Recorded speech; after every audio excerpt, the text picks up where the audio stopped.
Estamos estudiando las cartas a los tesalonicenses y estamos en la primera carta, pasando hoy día al capítulo 4. Los primeros 3 capítulos de la carta a los tesalonicenses son capítulos donde Pablo demuestra todo su afecto por los tesalonicenses. Y ya del capítulo 4 al 6 son instrucciones diversas y precisas respecto a cómo llevar la vida cristiana.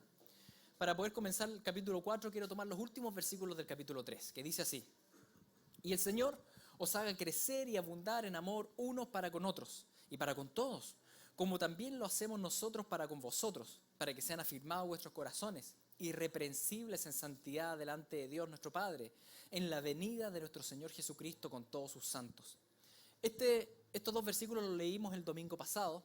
Estuvimos viendo cómo lo que significa concretamente amarnos los unos a los otros, entender que somos parte de un mismo cuerpo. Incluso pusimos los desafíos de ir cambiándonos de puesto, ¿no es cierto? De ir cambiándonos de silla, de conocer a más personas dentro del cuerpo de Cristo.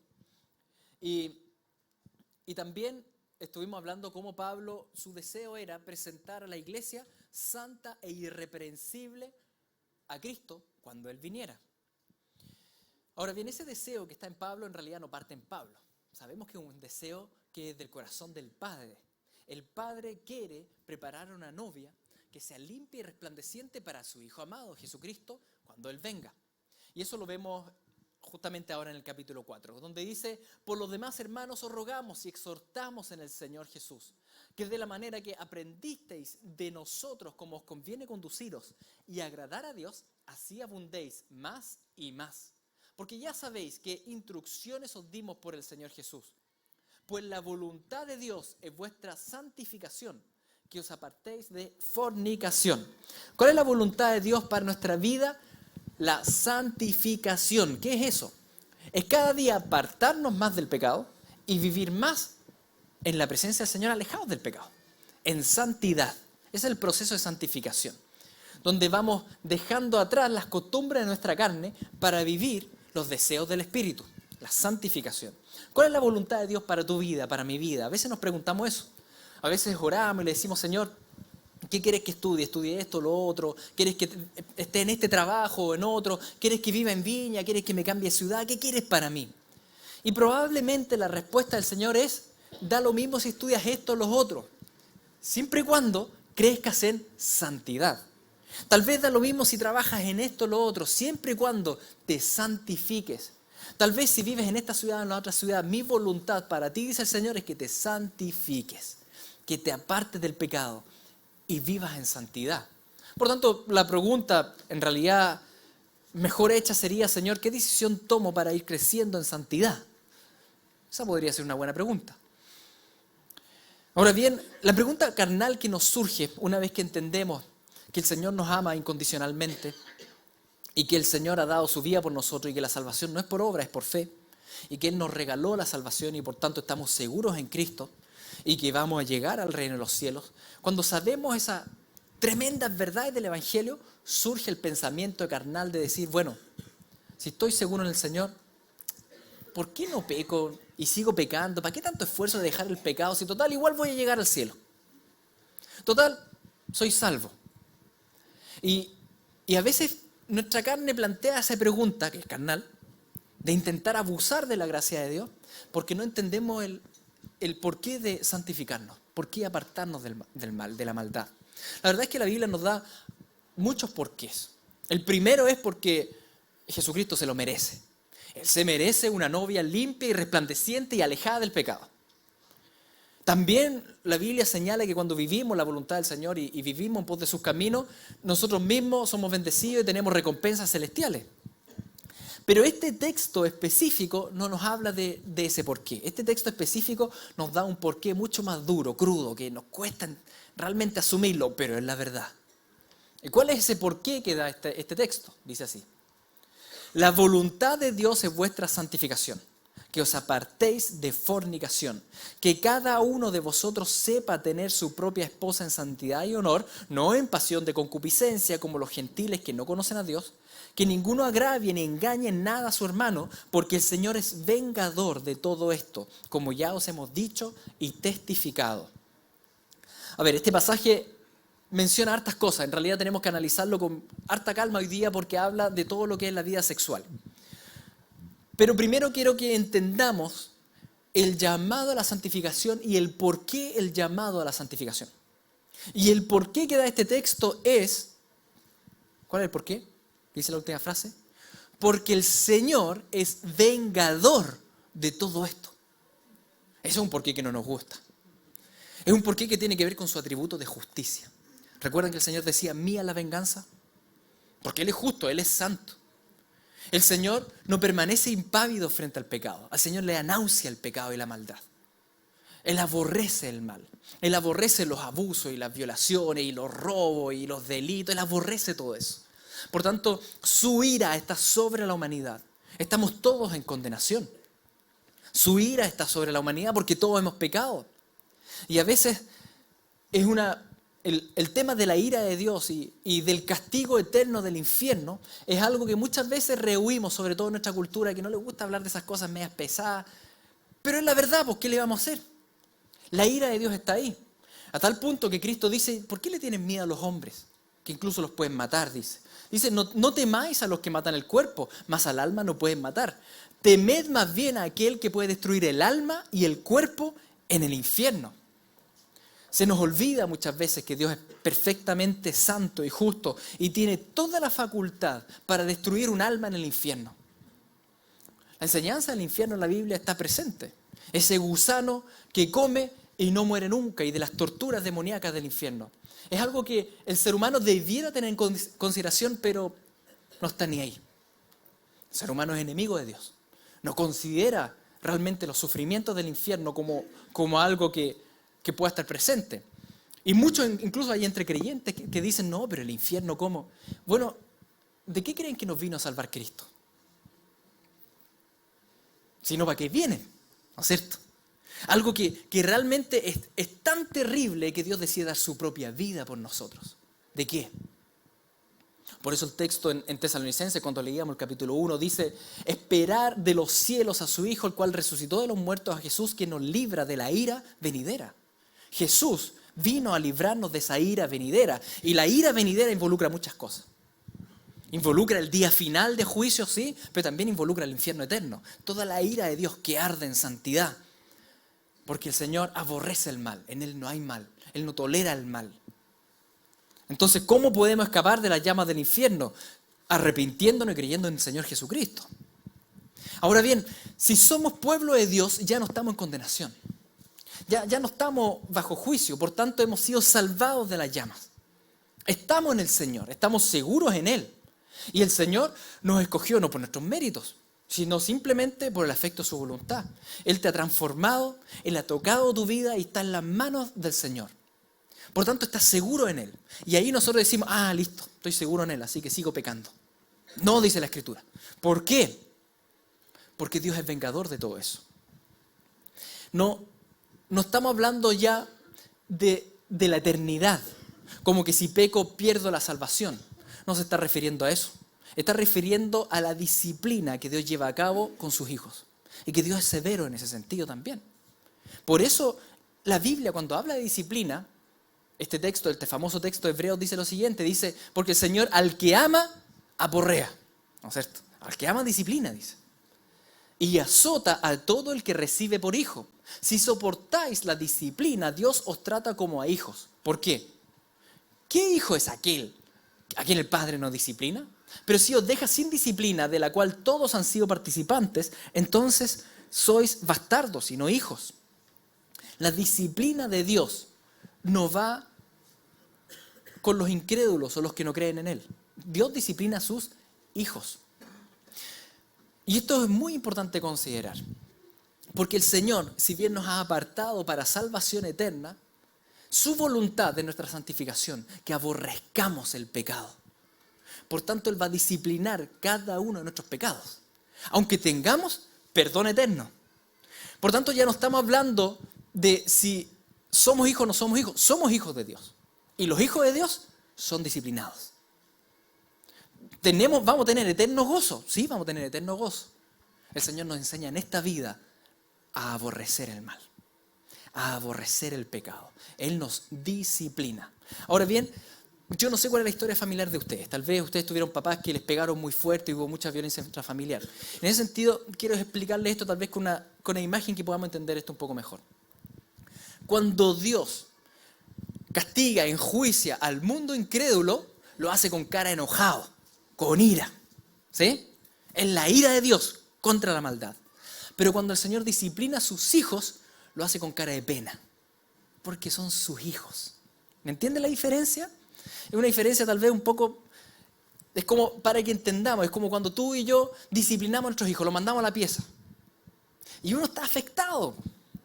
Y uno se siente afectado y qué lata tenés que disciplinar. Ojalá no lo tuviera que disciplinar, pero no puedo pasar por alto esto. ¿Me entienden? Por tanto, no es lo mismo la ira de Dios que la disciplina de Dios desde el punto de vista de la ira, ¿me entienden? Él no nos disciplina con ira, con amor nos disciplina, aunque no deja de ser dura la disciplina, que es otro tema, ¿ya? Pero eso con respecto a la actitud de fondo, que es algo que tenemos que considerar, porque sí el Señor disciplina severamente a su pueblo. ¿Por qué su pueblo? Y porque su voluntad es que se aparten del mal, porque el mal destruye a su pueblo. Les voy a explicar esto con una historia del pueblo de Israel que tiene mucho que ver con este pasaje tesalonicense. Quiero explicar esto un poco con la historia del pueblo de Israel y el pecado sexual de Israel. Porque finalmente Pablo, cuando aterriza esta enseñanza en Tesalonicense, la va a aterrizar con los pecados sexuales. En Números 22, 23, 24, vemos que el pueblo de Israel está ahí en el desierto y mientras están ahí en el desierto, viene un rey enemigo y ve a todo el pueblo y dice, no puedo luchar contra ellos. Así que ese rey llamado Balac manda a llamar a un brujo. Este brujo se llama Balaam y lo manda a llamar para que maldiga al pueblo. Porque él sabía que no podía luchar contra ese pueblo, entonces él decía que los maldigas espiritualmente para que ellos sean destruidos. Entonces viene este brujo y quiere maldecir al pueblo, pero Cristo se le antepone y protege a su pueblo. Porque Jesucristo está ahí como ángel guardián alrededor de su pueblo y no permite que sea maldecido. Incluso la maldición la cambia en bendición y el pueblo es protegido. Esos capítulos 22, 23 y 24. Después llegamos al capítulo 25 y resulta que este brujo entendía las cosas espirituales y le dice al rey Balac, ¿sabes qué? Te voy a hacer una recomendación. Si tú quieres que a Israel le vaya mal, tú manda a las mujeres de tu pueblo para que seduzcan a los israelitas y forniquen con ellas. Y de esa manera ellos van a estar en pecado. Y ahí cambia el tema. Porque si bien siguen siendo pueblo de Dios, van a estar bajo el castigo de Dios. La disciplina de Dios, que es vengador de todas estas cosas. Se las sabía Balaam. ¿Y qué ocurrió? Dice, por consejo de Balaam, ellas fueron causa de que los hijos de Israel prevaricasen contra Jehová en lo tocante a Baal peor, por lo que hubo mortandad en la congregación de Jehová y murieron de aquella mortandad 24,000. A ver, esta es una historia que es importante porque la Biblia la vuelve a citar durante toda la Escritura, incluso hasta Apocalipsis. Hasta Apocalipsis vuelve a citar esta misma historia. Es una historia que ejemplifica muy bien lo que pasa con nosotros como pueblo de Dios. Porque el pueblo de Dios está protegido hasta que pecamos. Dios es bueno y amoroso, pero Él debe disciplinar el pecado de su pueblo. El enemigo lo sabe, así que ¿qué va a intentar hacer con nosotros? Nos tienta a pecar. ¿Para qué? Para que venga la disciplina de Dios y Él tenga acceso. Por eso la vida en santidad, queridos, en realidad significa protección para nosotros. Significa bienestar, significa bendición.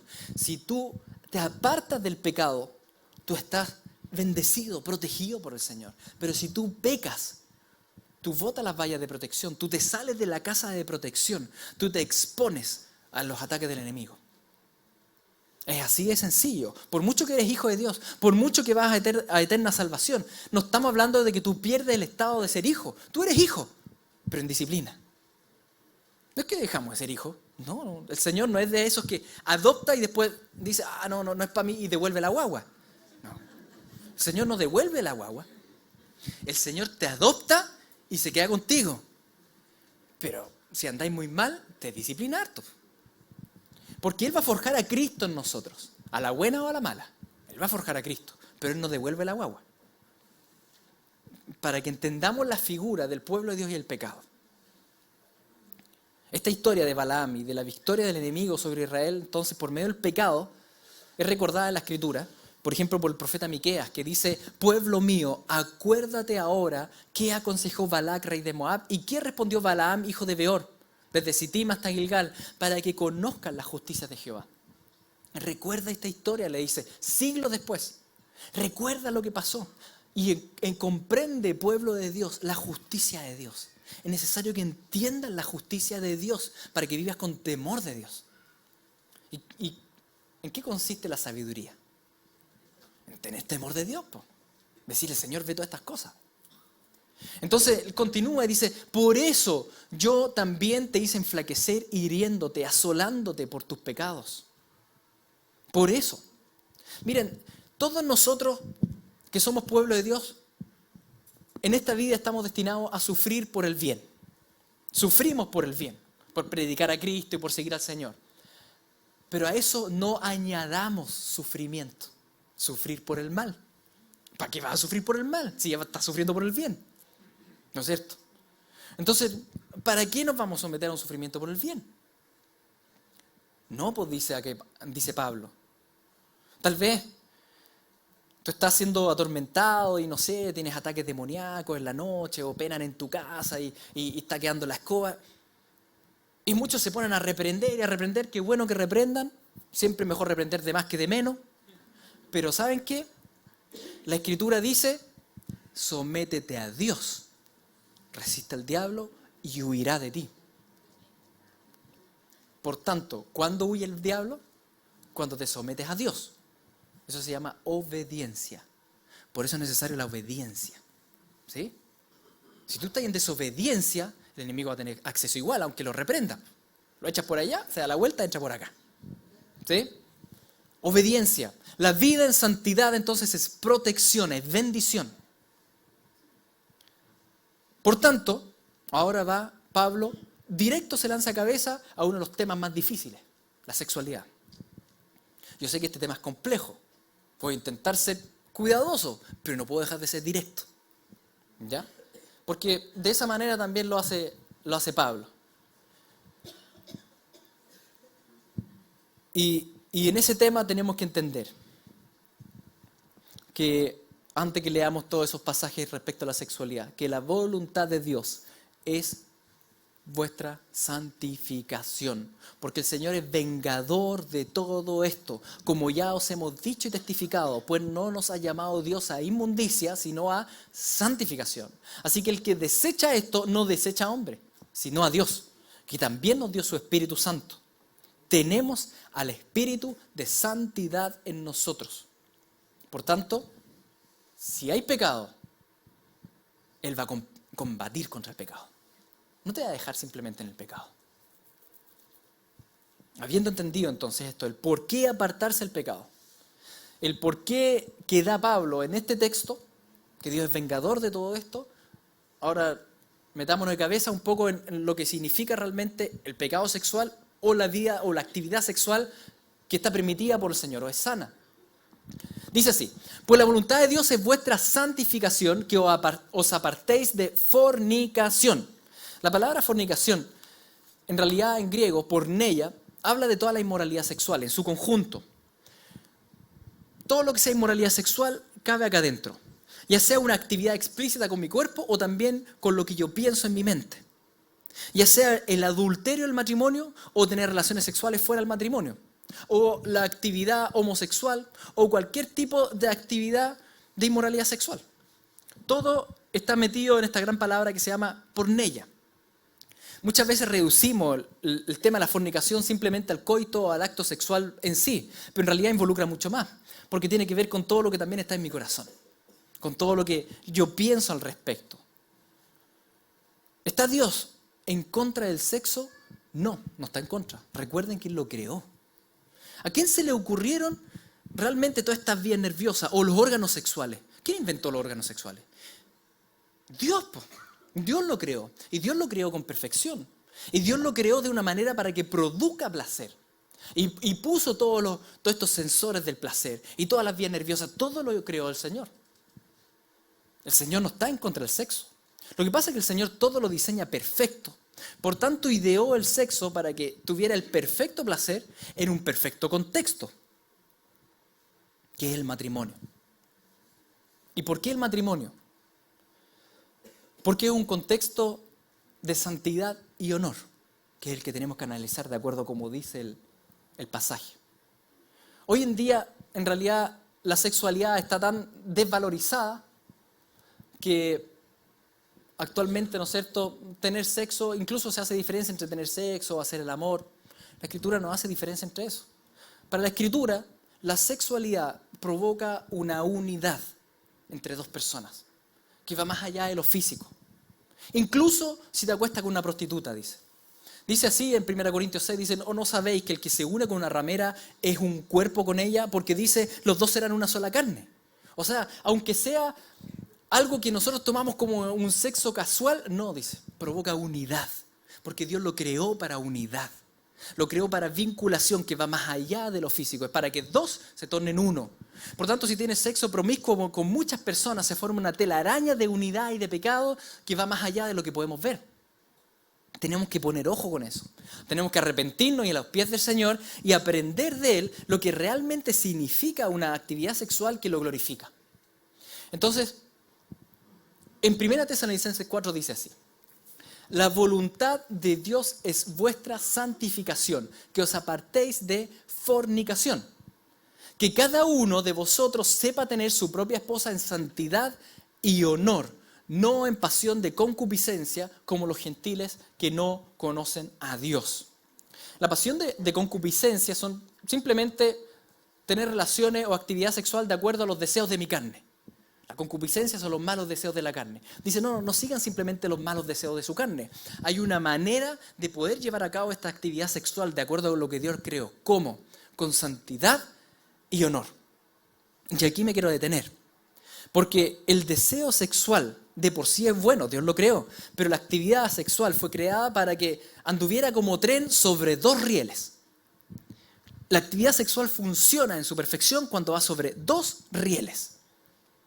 Y si no va sobre esos dos rieles, se descarrió el tren. Y cuando un tren se descarría, por un lado, atropella a todo el mundo, y por otro lado, se destruye a sí mismo. ¿Sí? Tiene que ir entonces sobre dos rieles. Y esos dos rieles son santidad y honor. La santidad tiene que ver con la consideración de Dios. La santidad tiene que ver con la consideración de quién es Dios. Es el primer riel. Y el segundo riel es la consideración del prójimo, que tiene que ser honrar al otro. Ese es el segundo riel. Veamos cada uno, para que lo entendamos de mejor manera. Porque toda actividad sexual que no vaya sobre estos dos rieles de santidad y honor se llama lujuria. ¿Sí? Lujuria, donde simplemente tengo deseos carnales y los llevo a cabo. Eso es lujuria. Pero la actividad sexual que glorifica a Dios va sobre santidad y honor. Cuando hablamos de la santidad, de la consideración, que la primera guía para una vida sexual sana es considerar que Dios creó esto. Y que lo que Él creó, todo fue creado por y para Él, que es lo que estábamos cantando antes. Pero a veces decimos todo por y para Él y ponemos la actividad sexual a un lado. No, fue creado por y para Él. Esto debe ser llevado a cabo para la gloria de Dios. Y ahí viene el primer choque que tenemos con nuestra carnalidad. Si estamos viviendo realmente para la gloria de Dios o no. ¿Es para la gloria de Dios o no? Y uno dice, sí, yo vivo para la gloria de Dios. ¿Y tu actividad sexual glorifica a Dios? Si yo vivo para mí, entonces no voy a anteponer la gloria de Dios, sino que voy a poner mi búsqueda de simplemente de satisfacer mis deseos carnales. ¿Cuál es el centro, lo que nos conduce realmente a llevar a cabo las acciones? En nuestra adoración. ¿Qué adoro más? ¿Adoro a Cristo o me adoro a mí? Este es un tema de adoración. Si no considero a Dios, es porque me considero a mí primero. La actividad sexual que glorifica a Dios debe considerar en primer lugar a Dios y su santidad. Por tanto, la pregunta debe ser, Señor, ¿esto te glorifica a ti? ¿Y qué glorifica al Creador? que llevemos a cabo lo que Él creó y de la forma que Él lo ideó y como Él lo planeó. Y eso glorifica al Creador. Todo lo demás significa que no lo estoy considerando y que me tengo a mí como centro. Por tanto, ¿qué diseñó el Señor? La actividad sexual matrimonial. Eso lo diseñó Él. Vivir una vida sexual santa tiene que ver con nuestra adoración, con nuestro núcleo a quien servimos. Si nuestro centro es la carnalidad egocéntrica, la idolatría soy el yo, entonces voy a llevar a cabo la sexualidad de acuerdo a mis deseos carnales. Pero si el centro de mi adoración es Dios, aunque yo quiera otra cosa, no lo voy a hacer porque lo adoro a Él. Aunque mi carne me tire para el otro lado, yo lo adoro a Él. Y Él es el núcleo de mi centro, yo lo quiero glorificar a Él. ¿Entienden? Es un tema de adoración. Si me interesa la gloria de Dios, o me interesa más que alguien me abrace. Porque generalmente esto tiene que ver con deseos con emociones también. Es un tema emocional, es un tema afectivo. Quiero que alguien me abrace a mí, quiero que alguien me acaricie, que alguien me diga cosas lindas, que alguien que esté conmigo, que amo más eso o amo más la gloria de Dios. Esa es la pregunta.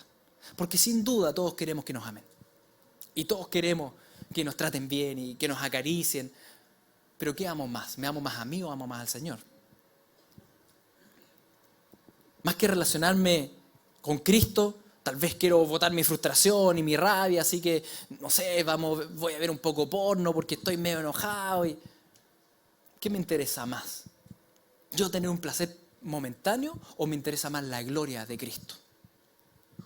Eso es lo que está en juego cuando hablamos del pecado sexual. Es si hemos considerado la santidad de Dios. Ese es el primer riel. Que realmente nos permite vivir en santidad.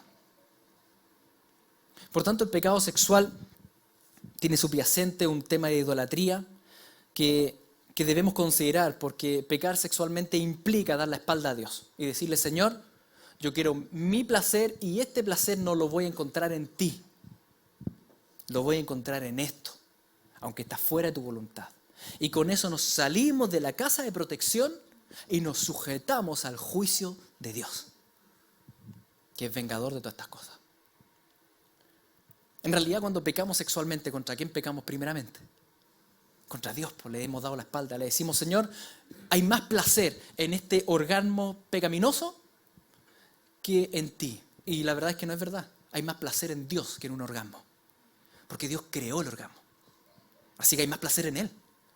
Lo que pasa es que no has buscado el placer en Él. Pero el que busca, encuentra. Hemos desechado a Dios. Por tanto, David dice: Señor, cuando peca en adulterio con Betsabé, dice: Señor, contra ti he pecado. Contra ti he pecado. Debo pedirle perdón al Señor y buscar primeramente el placer en Él, la adoración en Él. Perdón porque Él nos ha amado y nosotros lo hemos rechazado. Finalmente, el pecado central en todo pecado, incluso en lo que son los pecados sexuales, es el adulterio espiritual. Eso es lo primero que ocurre. Que el Señor me dice: en mí tú tienes todo tu afecto y todo tu cariño y todo el placer, lo puedes encontrar primeramente en mí. Y no es que Dios nos quiera negar el placer sexual, pero debemos llevarlo a cabo dentro de sus márgenes. ¿No es cierto? Búscalo en mí, dice Él. Pero nosotros le damos la espalda y eso es adulterio espiritual. Y lo busco en mi carne, en mis deleites. Por tanto, tiene que ver con el foco.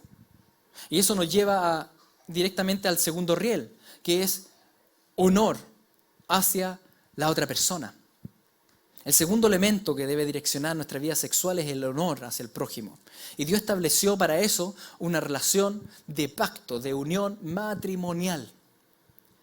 Cuando realmente mi foco está en honrar a la otra persona, en honrar a Dios y honrar al prójimo, significa que primero me debo dar a la persona. No estoy simplemente para quitar, estoy para dar. La honra da al otro, se entrega al otro. Por eso el matrimonio. ¿Por qué? Porque ahí yo me comprometo de por vida con otra persona, en las buenas o en las malas, me doy por completo. Una vez que me di por completo, yo he honrado a la persona. Y como la he honrado, ahora podemos llevar a cabo una actividad sexual que honra y que glorifica al Creador, en santidad y en honor. Por eso el compromiso va antes. Va antes. Porque si no, significa que en realidad el centro y el núcleo de esa actividad sexual soy yo mismo. Que quiero recibir, pero no quiero dar. Que quiero usufructar, pero no estoy dispuesto a entregarme. Esa actividad sexual que es ególatra y egocéntrica nunca va a traer el mismo fruto. La actividad sexual que trae un fruto apacible de gozo y de paz es en santidad y en honor. Es un entregarse al otro. Incluso en un matrimonio pueden estar casados y no estar honrándose porque simplemente el esposo o la esposa quieren sexo para sí, no están pensando en el otro. La actividad sexual tiene que ver con el otro. Y si ambos están pensando en el otro, esa actividad sexual glorifica al Señor. Es en santidad y en honor. Porque esto no se trata de mí, se trata de Cristo. No se trata de mí, se trata de amarlo a Él y de amar al prójimo. Y ahí funciona el tren. Si no lo hacemos así, el tren se descarrila, atropella a todo el mundo y se echa a perder a sí mismo. La pornografía, por ejemplo. ¿La pornografía considera la santidad de Dios y considera el honor al prójimo? No, ni por dónde. La pornografía tiene que ir conmigo nomás.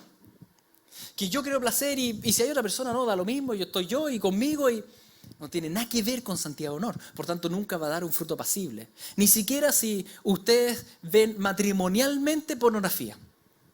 No lo hagan. Es abominación al Señor. Porque están metiendo a la cama a otras personas. Donde incluso tú dices, no, yo no soy adúltero, tengo relaciones con mi esposa, pero en tu mente estás pensando en otras. Entonces, ¿para qué? Eliminen la pornografía de su vida. Deja la pornografía porque es abominación al Señor.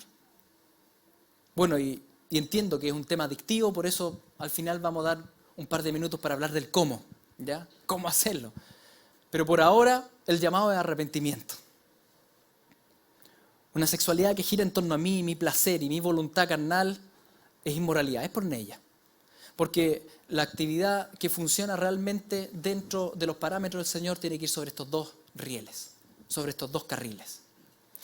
Como termina este texto diciendo que ninguno agravie ni engañe en nada a su hermano, porque el Señor es vengador de todo esto. Como ya os hemos dicho y testificado, pues no nos ha llamado Dios a inmundicia, sino a santificación. Así que el hombre que desecha esto no desecha a hombre, sino a Dios, que también nos dio su Espíritu Santo. La sexualidad no fue creada para agraviar ni engañar, que bajo esos términos en realidad podemos meter en realidad toda la inmoralidad sexual. Cuando hablamos de adulterio es engañar, ¿no es cierto? Pero también todo tipo de actividad sexual en la cual yo no me he comprometido con la otra persona estoy agraviando, no la estoy honrando. Estoy agraviando. Y el Señor es severo con nosotros, sus hijos. Seguimos siendo hijos. Como Israel seguía siendo el pueblo de Dios. No es que Dios miró a Israel y dijo, no, pecaron, fornicaron, así que no, ya no son mi pueblo. Seguían siendo el pueblo de Dios. El llamamiento es irrevocable. Pero el castigo sí era severo, aunque no con rabia, con pena. Qué lata que mis hijos tengan que sufrir las consecuencias por todo esto. Apártense, santifíquense. Santifíquense, decía. ¿Se acuerdan la entrada a Canaán? Cuando van a atacar y quieren atacar a Jericó, lo primero que le dice el Señor, mira, dile a mi pueblo que primero se santifique 3 días. Santifíquense, apártense, porque en la santidad hay victoria. En cambio, cuando pecamos, aunque seamos hijos de Dios, damos terreno al enemigo, a las torturas del enemigo. También lo vemos en la conquista de Canaán. El pueblo se santificó, conquistó Jericó, súper bien. Y después para la segunda le fue re mal porque uno había robado el botín, Acán. Y ese pecado afectó al pueblo y hubo muchas muertes.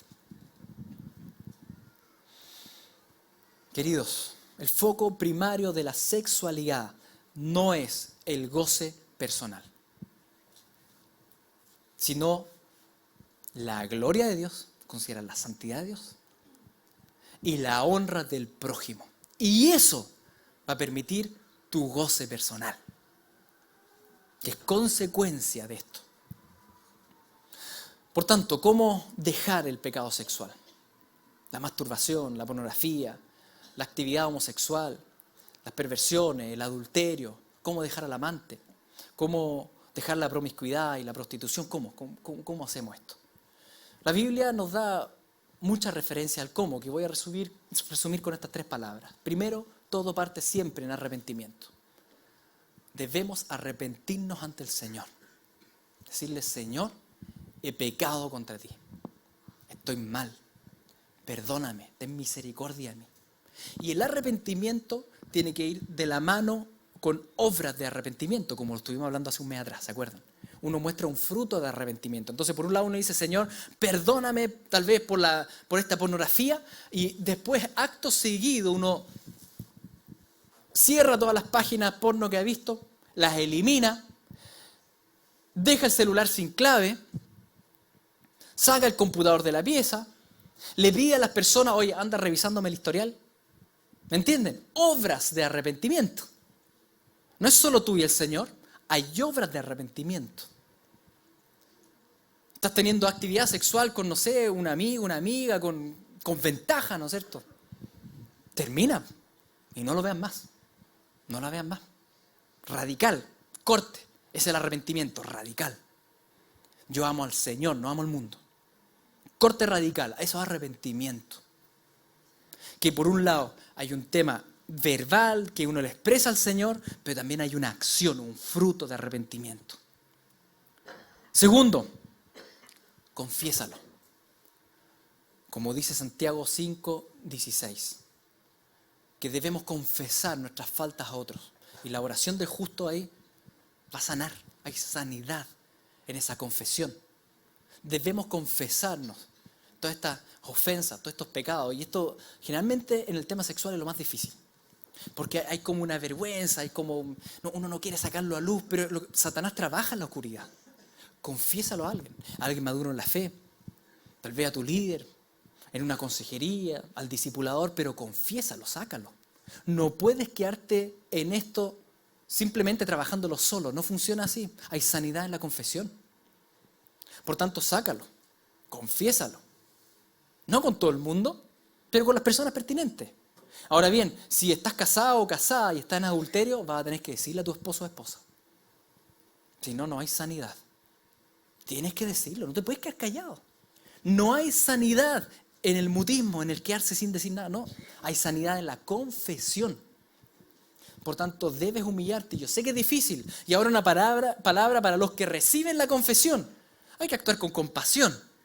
Hay que acompañar, pero es difícil también. Emocionalmente va a ser difícil y van a tener crisis y la herida va a sangrar y va a ser doloroso, pero va a sanar.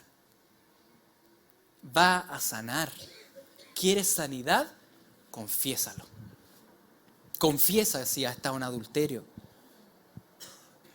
Y debes cortar con esto de raíz. Y ahora, en tercer lugar, el deleite. Todo esto es un tema de deleite, de placer. Si no queremos buscar deleite y placer en las cosas del mundo, tenemos que primeramente saciarnos del placer y del deleite en Dios. Mientras más busco de Dios y me sacio de Dios y me lleno de Dios y estoy lleno del deleite de Dios, menos busco el deleite del mundo. Debemos entender que hay más placer en Dios que en la inmoralidad sexual. Hay más placer en Dios. Debes buscarlo con intensidad, en oración, en adoración también. Cántale al Señor y busca al Señor y lee su palabra. Mientras más buscas el placer en Dios, menos vas a buscar placer en el mundo. Es un tema de deleite. Deleítate en el Señor. Hay un mar infinito de deleite en el Señor. Pero no lo has experimentado porque no lo has buscado. El Señor dice, si ustedes me buscan, me encuentran, vengan a las aguas, que yo los voy a saciar. Pero debemos ir. Debemos ir. Si yo no busco el deleite en el Señor, entonces los voy a buscar en el mundo. Los voy a buscar. Y por último, Tal vez ya te has rendido en esta lucha en contra de la lascivia o pecados sexuales. No te rindas, tú eres oveja del Señor. El Señor va a perfeccionarte, a la buena o a la mala. Es mejor rendirse hoy día. Si no, te vas a arrodillar a la fuerza en un año más. Mejor hoy día. Arrepentirse hoy día. Buscarlo con intensidad. Y si caigo otra vez, te levantas otra vez. Si es un proceso de santificación. No es de un día a otro, es un proceso de santificación. De ir adquiriendo esa búsqueda del deleite en el Señor. Pero no te rindas, levántate. Porque la venida del Señor está muy cercana. El Señor está pronto a llegar, a punto de llegar. Y la novia debe estar limpia y resplandeciente. Esa es la voluntad del Padre. Vamos a orar. Padre Santo, te damos gracias por tu perdón infinito, por tu amor. Y ponemos a tus pies este tema de la santidad sexual. Que tu palabra es explícita en decirlo. Ayúdanos a vivir una actividad sexual que vaya sobre estos rieles de la santidad y el honor. La santidad y el honor, porque eso te glorifica a ti. Queremos experimentar todo el deleite, todo el placer en ti, Señor. Que tú seas el centro de nuestra vida, no nosotros mismos, no nuestra carne, no nuestro ego, sino que tú seas el centro. Queremos salir de nuestro propio centro y te pedimos perdón. En este día te rogamos que concedas arrepentimiento a todos aquellos que están acá y están en pecado sexual. Y te damos gracias porque en ti hay perdón y hay transformación. Te rogamos, Padre Santo, que en este día haya libertad, haya santidad en medio de tu pueblo, porque tu venida está cercana y debemos apartarnos de todos los pecados. Te damos gracias por este tiempo. En el nombre de Jesús. Amén.